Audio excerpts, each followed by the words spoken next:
The sky has grown dark. The crowd has become quieter. Jesus hangs between heaven and earth. The nails remain fixed in his hands and feet. Hours have passed. Then he speaks, "It is finished." And with a loud cry, he bows his head. The Son of God dies. The earth trembles. The veil of the temple is torn in two.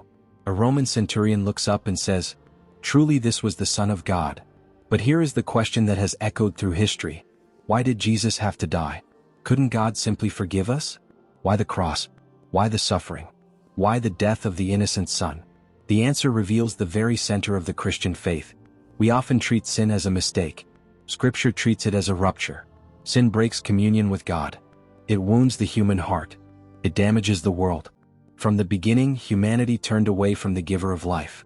The result was death. Not because God delights in punishment, but because separation from the source of life leads to death. The cross reveals how serious sin truly is. If our salvation could have been accomplished by a simple gesture, Calvary would have been unnecessary.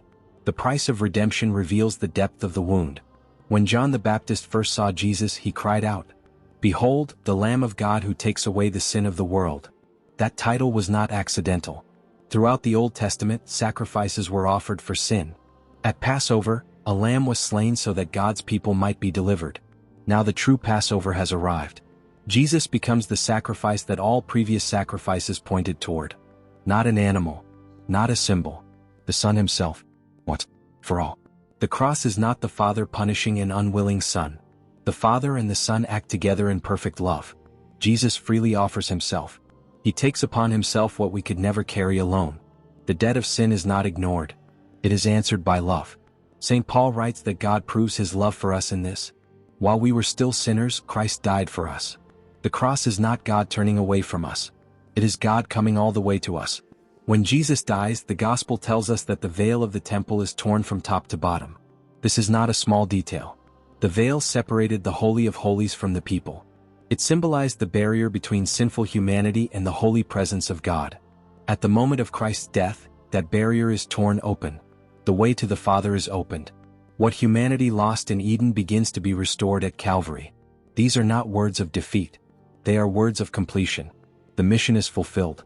The prophecies are accomplished. The sacrifice is offered. The work of redemption is complete. Jesus does not say, "I am finished." He says, "It is finished." Everything the Father sent him to accomplish has been brought to completion. Think about the strange name, Good Friday. How can the day Jesus died be called good? Because what looked like defeat became victory. What looked like shame became glory. What looked like death became the doorway to eternal life. The cross is the throne from which Christ conquers sin, Satan, and death. The darkest day in history becomes the day hope entered the world. Imagine standing beneath the cross. The sky is dark. The earth trembles. Jesus has just breathed his last. What would you feel? Sorrow? Shock? Fear? Now hear his final words. "It is finished." For whom? For you. Your sins. Your failures. Your wounds. Your hope.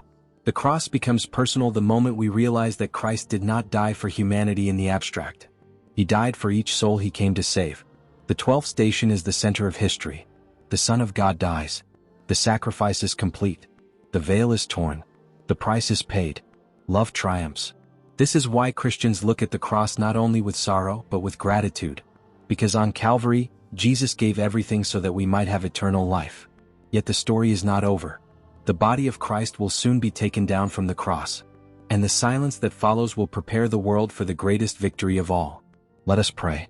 Lord Jesus Christ, by your holy cross and death you redeemed the world.